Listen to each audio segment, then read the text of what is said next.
avec... Merci Marie. J'ai pas coupé mon... Sale gosse. J'en ai marre. Attends. La passion. J'aime pas la patate douce, hein, c'est dégueulasse. Bon, c'est trop bon. Avec de l'huile et des herbes, tu passes ça au four. Mais on fait un podcast ou on fait une recette de bouffe là?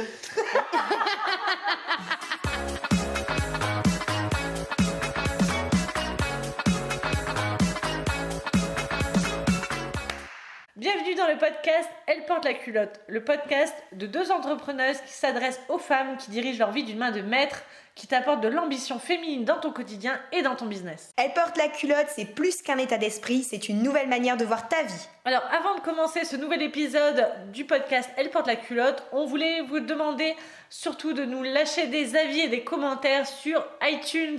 Ça va nous permettre d'être beaucoup mieux référencés sur notre page, que l'on trouve plus facilement notre compte. Et si vous regardez également, si vous écoutez tout du moins ce podcast sur YouTube, eh bien, laissez-nous un like, un commentaire et abonnez-vous à notre chaîne. Bienvenue dans ce 3e podcast. Aujourd'hui, on a envie de vous parler motivation de l'entrepreneur parce qu'on sait que c'est pas évident de garder la motivation de manière constante au quotidien dans son business.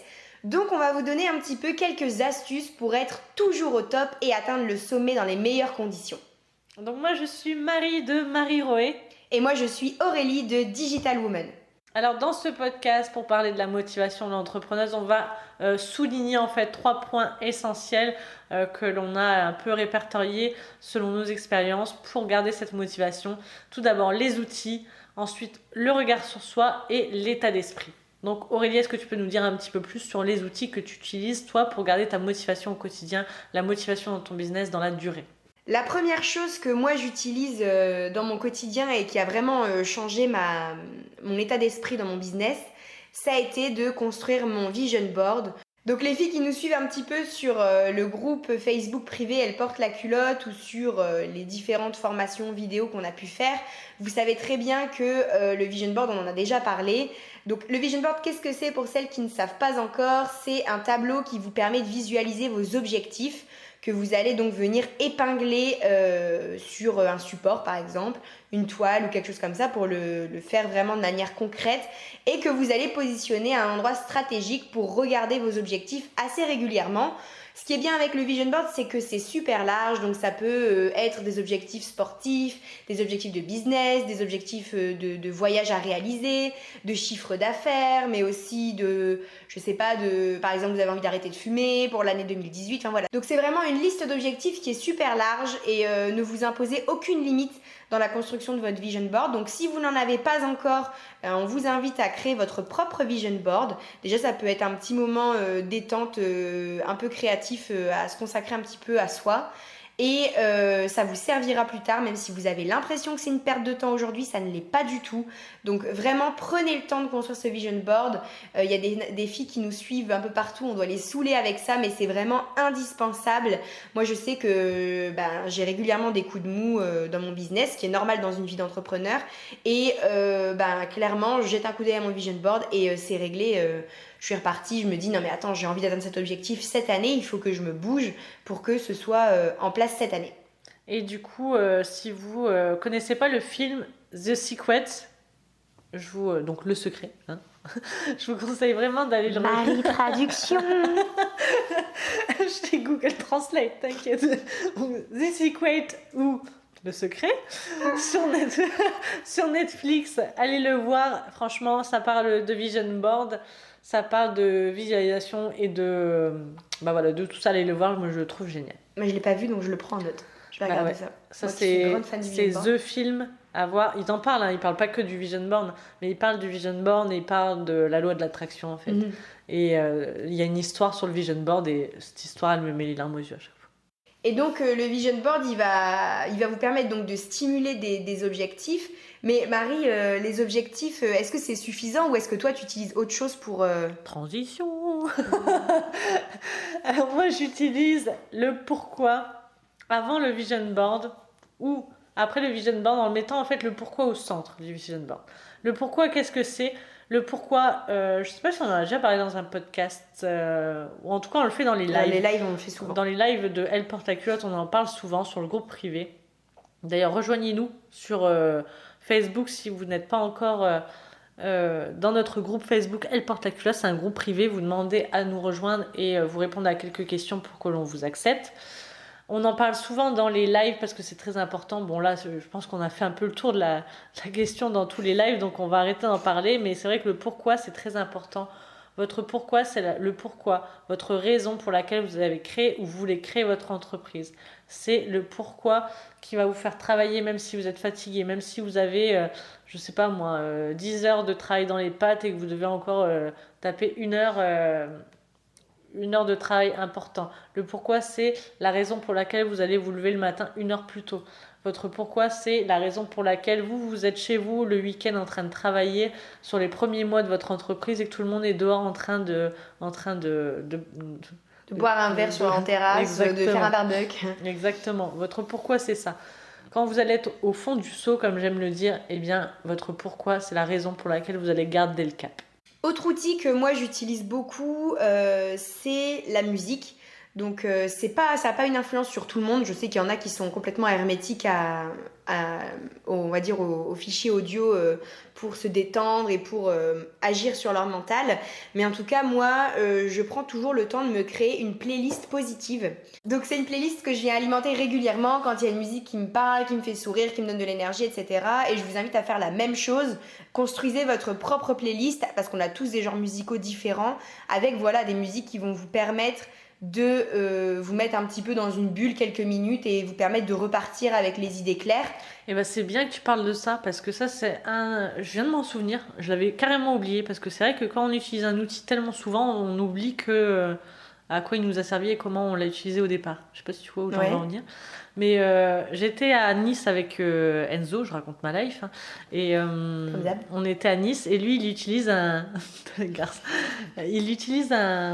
casque, c'est un casque Bose, le QC35 je pense. Et en fait c'est un casque, une fois que tu le mets sur les oreilles, en fait il te coupe le son ambiant.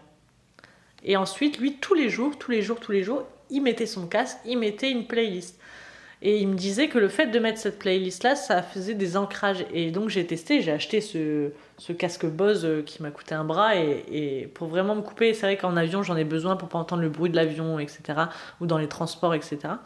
Et donc en fait, j'ai une playlist spéciale bureau, tu vois, work, je l'appelle. Et en fait, dès que je la mets, mon cerveau, il a fait un ancrage que dès qu'il entend cette première musique, il se sent créatif, quoi. Je me mets à bosser. Il doit bosser. Et ça, c'est un ancrage qui a été fait, donc ça me fait plaisir ça me fait plaisir que t'en reparles parce que du coup, ça me refait un petit souvenir. Et du coup, on va vous proposer une playlist Elle porte la culotte, je pense, avec des musiques positives dessus. Je sais pas encore sous quel format, on vous le dira ça. En tout cas, si vous voulez... encore une fois, être informé de toutes nos nouveautés et tout, le plus simple, c'est de nous suivre sur le groupe parce que c'est sûrement là qu'on postera la playlist en premier. Donc si vous êtes intéressés, n'hésitez pas à nous rejoindre sur le groupe et éventuellement aussi sur la page parce qu'il y a du contenu qui va arriver. Donc n'hésitez pas à nous suivre un petit peu partout et sur Instagram aussi d'ailleurs. Alors le deuxième gros point, c'est le regard sur soi. Le regard sur soi, il y a plein de choses à dire là-dessus. Le premier point qu'on voulait vous mettre en avant, c'est s'autoriser des coups de mou. Alors ça, moi, tout au début, j'avais du mal à accepter le fait que j'étais pas bien. Je me sentais pas bien et tout. Alors je me disais, mais pourquoi tu te sens pas bien? Qu'est-ce qui va pas et tout? T'es pas contente? T'as enfin la vie que tu veux, etc. Mais tu galères à des moments, etc. T'es tout... Enfin, voilà.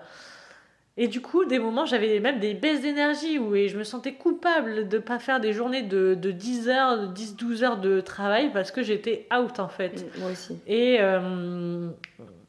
tu copies tout.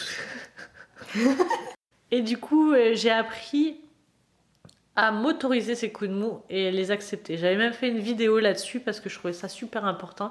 C'est-à-dire que on a tous des moments des moments de fluctuation en fait dans notre état d'esprit, dans notre humeur, etc. Et il y a des moments où on n'a pas d'énergie. Il y a des moments où on est au fond du seau, il y a des moments où on est au top, on est on fire, et des moments où on ne peut pas être tout le temps on fire, quoi. Ça n'existe pas. L'entrepreneur qui vous dira que du lundi au dimanche, de janvier à décembre, il est on the top et voilà, il n'a jamais de baisse d'énergie, ça n'existe pas. Voilà, c'est un gros menteur. Et même, à un moment donné, il va faire une overdose, tellement qu'il faut. C'est clair. Donc c'est impossible. Les coups de mou, ça existe et c'est ok en fait. Et c'est ok. Le point principal, c'est de s'autoriser, de se dire ok. Donc moi, qu'est-ce que je fais quand je suis au fond du seau? Donc moi, ça arrive quand même de moins en moins souvent parce que j'ai quand même appris à gérer ça. Mais quand ça arrive, eh bien, je m'autorise déjà j'accepte le fait que je sois pas au top de ma motivation.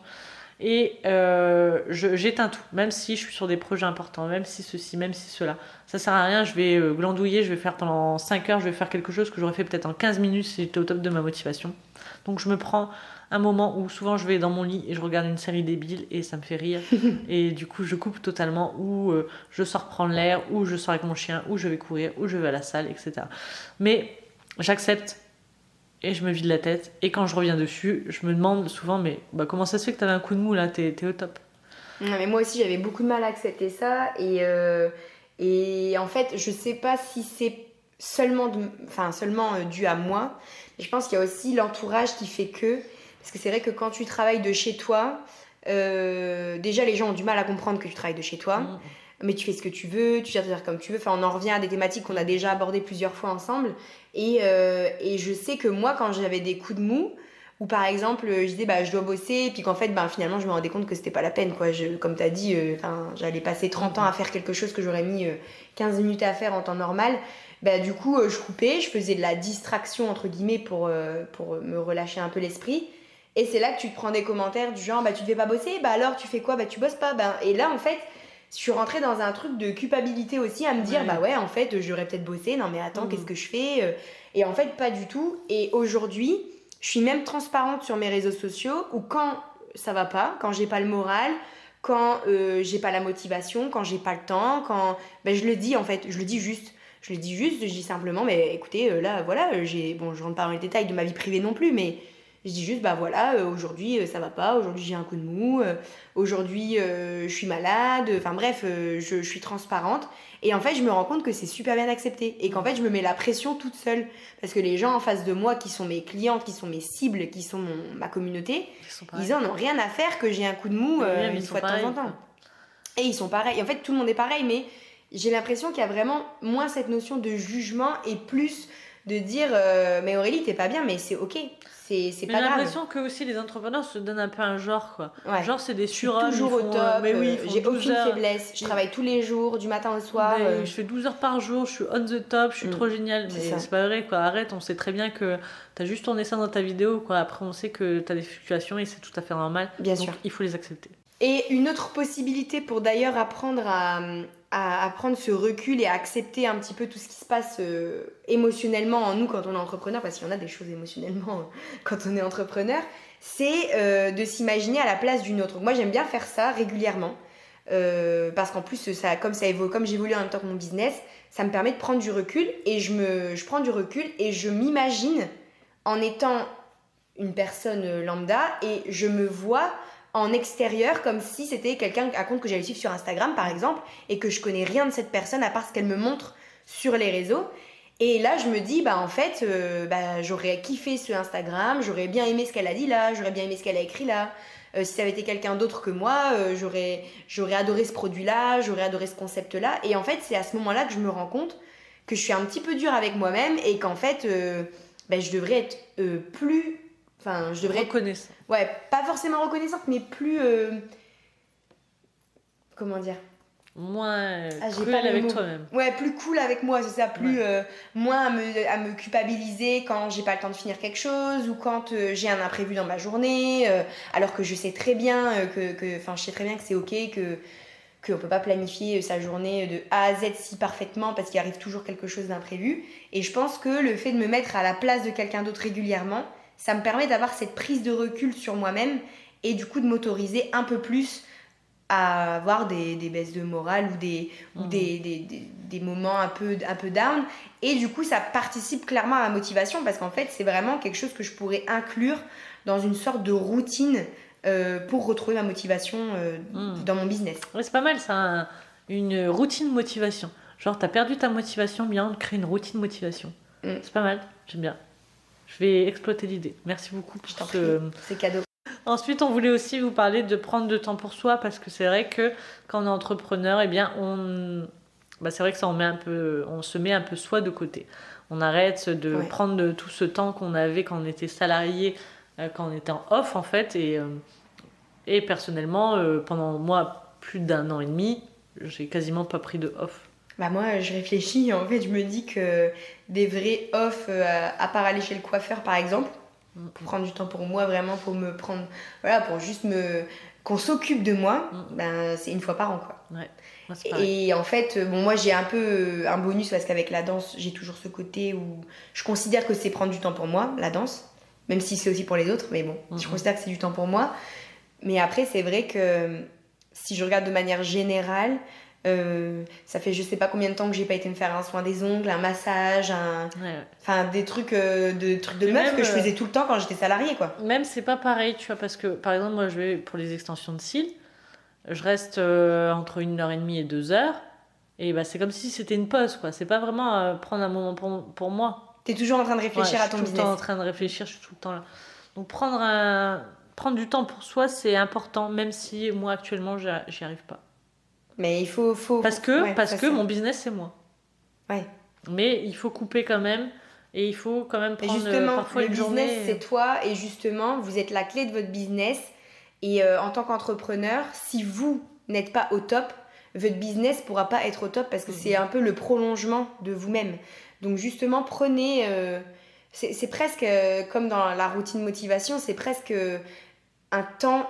Pour moi, il faudrait un temps presque quotidien, même si c'est quelques minutes. Ça, je le fais. Mais pas une journée entière, tu vois. Mais je pense qu'une journée entière, de temps en temps, il faudrait en fait. Mais c'est super dur de déconnecter toute une journée. Oh, c'est impossible. Moi, j'ai pas réussi encore non plus. Mais c'est super dur de regarder parce que ça fait partie de soi. Mais il y a forcément au moins un moment où je vais regarder mes réseaux sociaux ou en fait, mes mails. Je pense que c'est important, même si vous y arrivez pas, c'est quand même important de le faire. Et c'est important que quand vous le fassiez, vous ne culpabilisez pas. C'est ça le plus dur, en fait, je pense. moi, c'est ça. J'arrive pas à prendre une journée entière ou 2 jours entiers, etc.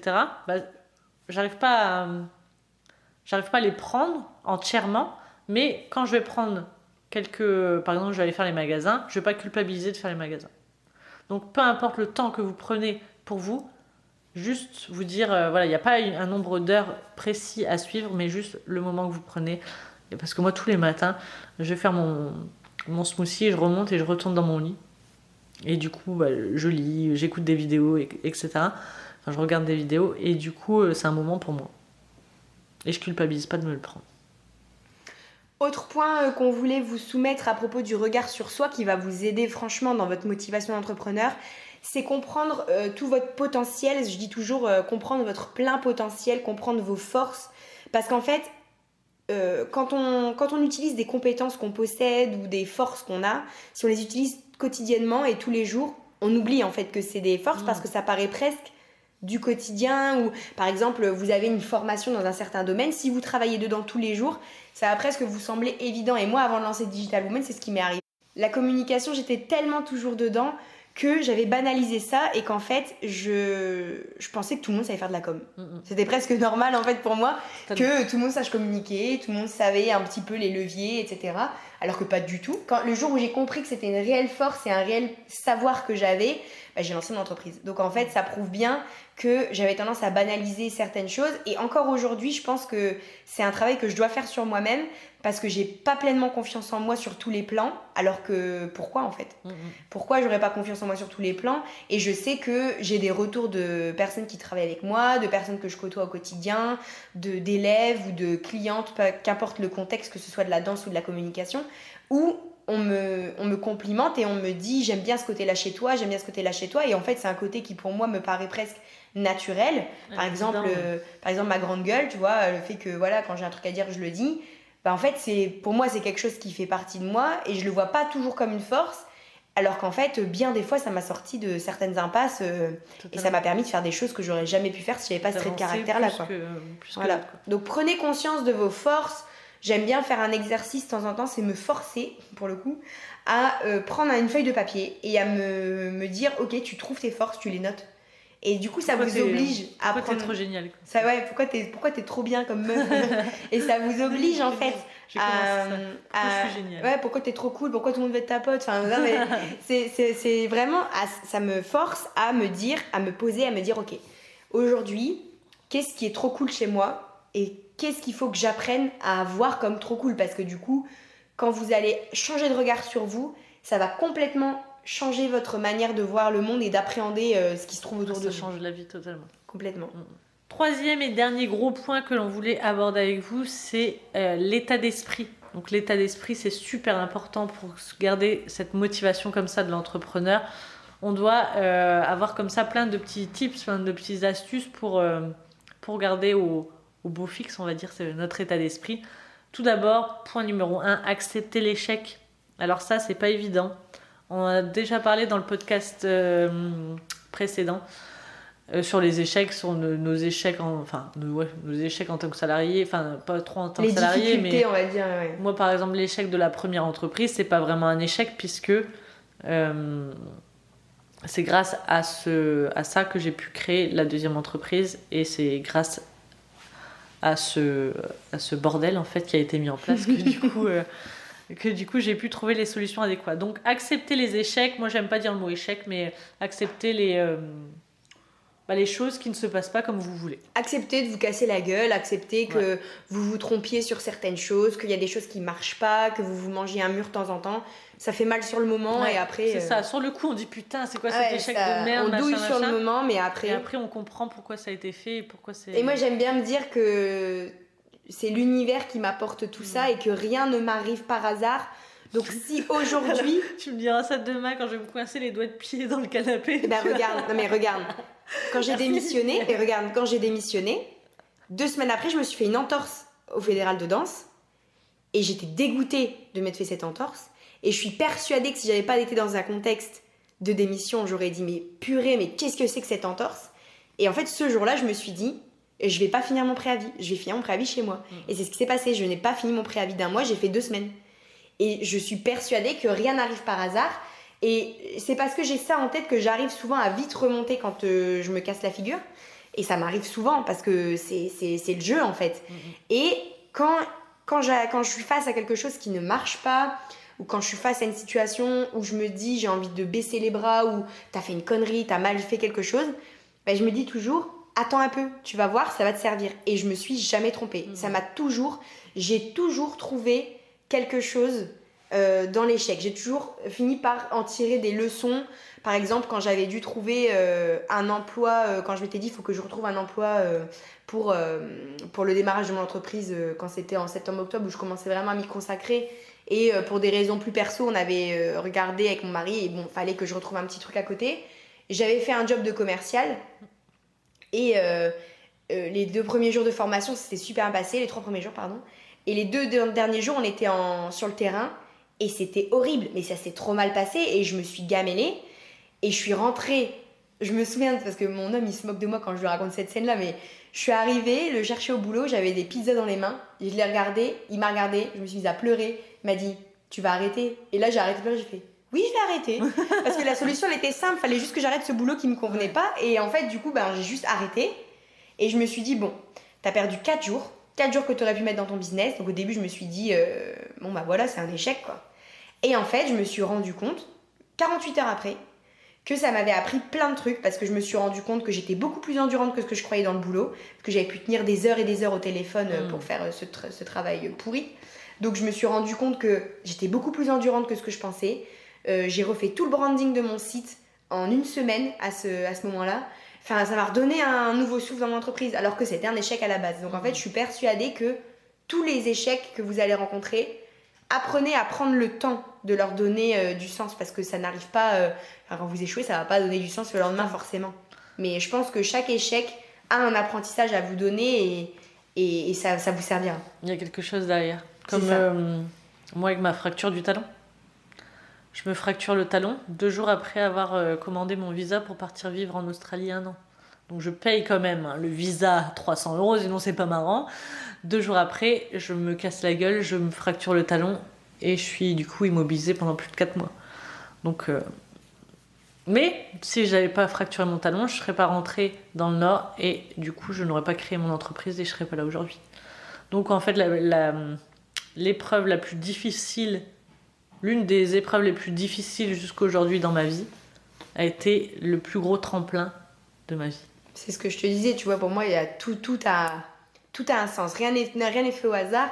Et si ça vous fait sourire aujourd'hui, vous verrez que demain, vous vous laisserez convaincre et que vous allez apprendre à positiver les choses au niveau des échecs. Et c'est vraiment un levier énorme de votre motivation. Apprenez à danser sous la pluie. Et d'ailleurs, en parlant de danse sous la pluie, moi, l'une des choses qui a changé pas mal mon quotidien aussi, c'est la gratitude. Apprendre à prendre conscience de la chance qu'on a de vivre, d'être, d'avoir, de créer certaines choses. C'était un défi qu'on avait lancé d'ailleurs cette semaine sur le groupe privé Elle porte la culotte, que chaque jour, les femmes culottées nous communiquent 3 gratitudes de leur journée. Et en fait, ces gratitudes-là, moi je les formule le matin. Et du coup, si je suis pas de bonne humeur ou que ça me saoule de faire cette journée, au moment où j'ai fini d'écrire mes 3 gratitudes, je ne peux pas continuer cette journée en ce moment-là, c'est pas possible. C'est impossible. Parce que, en fait, ça va complètement à l'encontre de tout ce que j'ai négatif, tout ce que j'ai de négatif dans la tête. Je suis obligée de décrocher un sourire, par exemple, juste en lisant mes gratitudes. Totalement. Ouais, donc, ça, si vous n'avez pas ce côté-là dans votre vie aujourd'hui, mettez en place cette petite routine de gratitude le matin. Ça prend 5 minutes. Pourquoi vous êtes reconnaissant exactement aujourd'hui? Pourquoi? Et j'ai posé une fois la question à quelqu'un et la personne, elle savait pas quoi me répondre. Et sur le coup, ça m'a énervée parce que moi et mon côté, comment on appelle ça, mon côté, j'accepte les autres, on va dire ça comme ça. Je me suis énervée du coup et je me suis dit bah attends, tu respires, tu marches, t'es debout, tu t'es pas fracturé le talon, tu sais pas ce que quelle est la merde de marcher, et même t'as tes 2 jambes, t'as tes 2 pieds, t'as des poumons, t'es en bonne santé, voilà, t'as plein de choses pour être reconnaissant. Comment ça se fait que t'arrives pas à me trouver 3 fucking gratitudes, 3 fucking choses pour lesquelles tu es reconnaissant aujourd'hui, quoi. T'as tes 2 yeux, je sais pas, t'as plein de choses, quoi. T'as des milliards de choses à dire et t'es pas capable de m'en citer 3, quoi. Donc, c'est pas un exercice facile pour tout le monde, alors que ça devrait en fait. Parce que oui, de savoir pourquoi on est reconnaissant, quoi. Même juste pour le respirer, même voir. Avoir un toit au-dessus de sa tête, manger à sa faim tous les jours. En fait, vous avez plusieurs niveaux de gratitude. Il y a les gratitudes, moi ce que j'appelle les gratitudes de base, les besoins vitaux. Ouais. Donc tout ce qui est être en bonne santé, manger à sa faim, boire, s'habiller, avoir un toit au-dessus de sa tête, avoir un lit pour dormir, avoir du confort, pouvoir se payer un rendez-vous chez le médecin. Ces choses-là qui sont banalisées pour les personnes qui les possèdent, alors que quand on regarde ceux qui ne les ont pas, voilà. Je vous conseille d'aller 1 mois en Thaïlande, vous allez voir. Donc il y a ces gratitudes de base. Et après, il y a un autre level où on va avoir les gratitudes que par exemple, moi j'ai des gratitudes pour des petites choses de la vie. Pour les choses de la vie, c'est ça. Ouais. Donc ça peut être par rapport à mon business, le fait de travailler de chez moi, de faire quelque chose que j'aime. Ça peut être par rapport à ma vie privée, donc ça va être, je sais pas, d'avoir rencontré mon mari, d'avoir la même passion que lui qu'est la danse, de communiquer notre passion presque quotidiennement ensemble.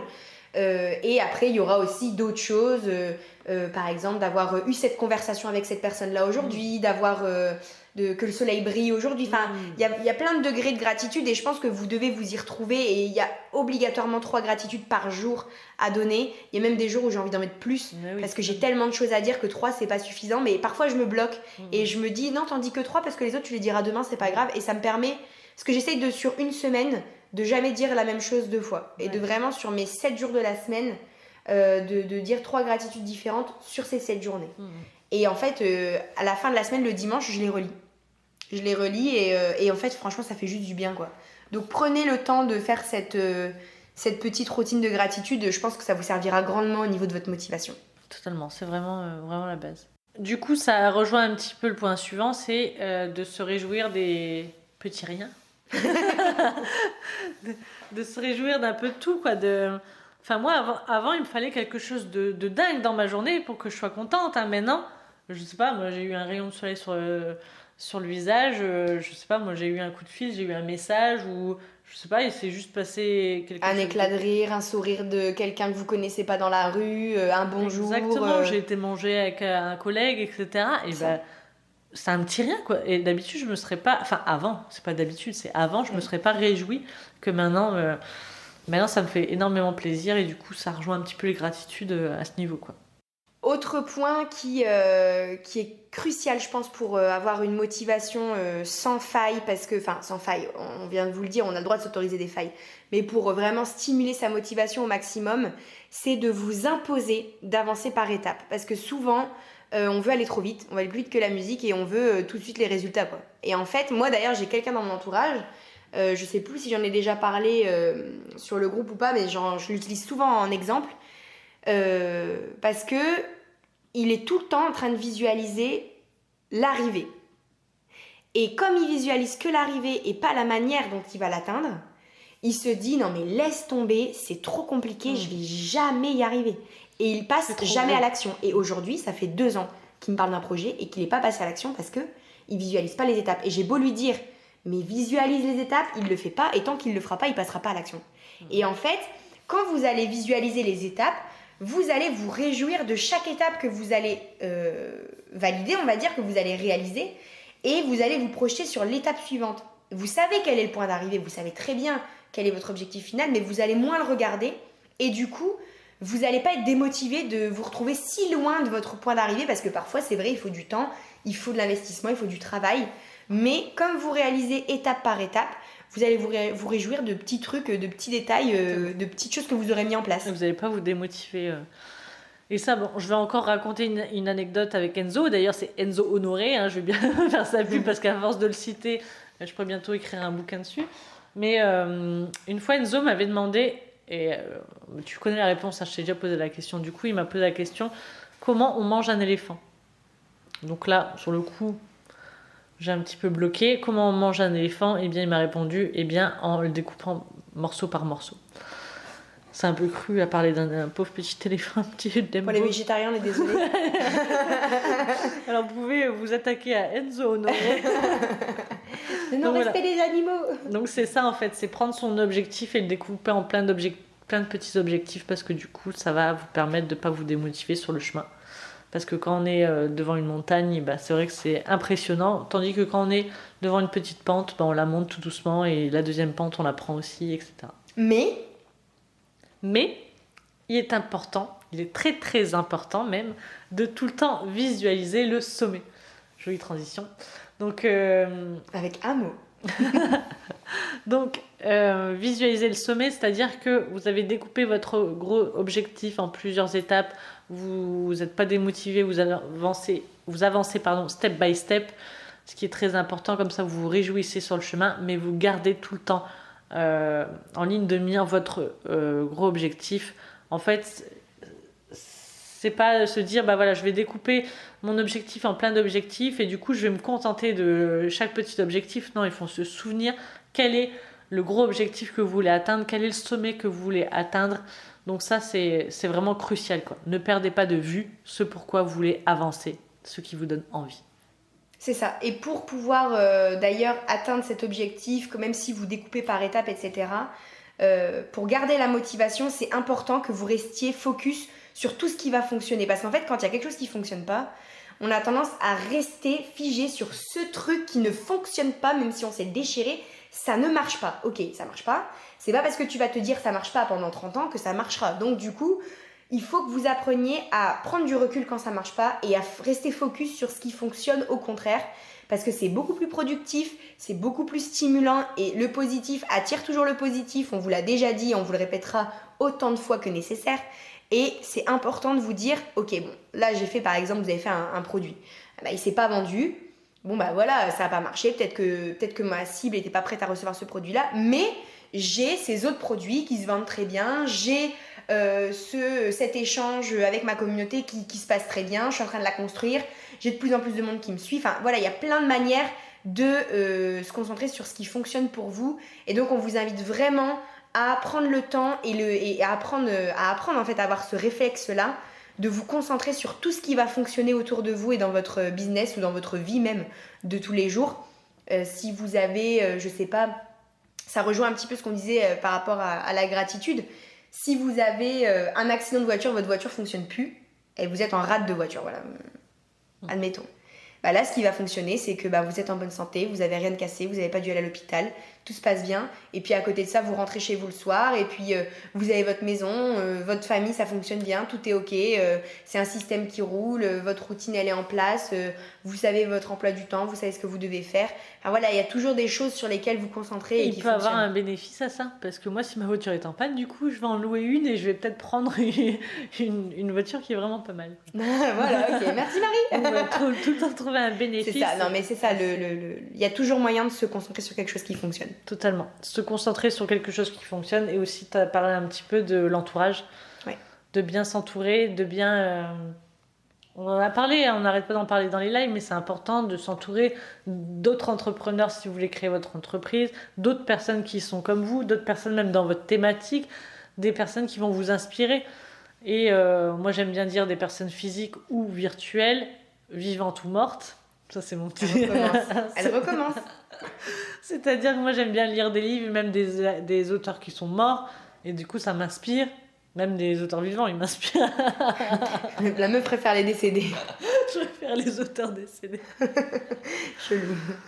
Non, mais voilà, par exemple, je parle souvent de Steve Jobs, et du coup, voilà, c'est une personne qui est décédée, mais du coup, qui continue à m'inspirer aujourd'hui. C'est une personne que j'ai jamais rencontrée, pourtant elle m'inspire. Donc voilà, on peut s'entourer de personnes, même si elles sont pas physiques, même si elles sont pas présentes autour de nous. Et avec le groupe, c'est le groupe Facebook, il est fait pour ça. Exactement. Le groupe, Elle porte la culotte. Entourez-vous de nous.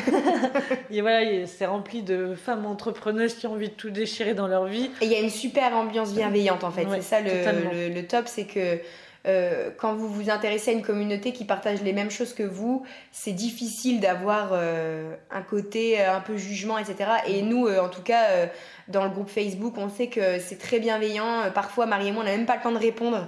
Quand quelqu'un pose une question, elles se répondent entre elles. Enfin, vraiment, c'est hyper bénéfique.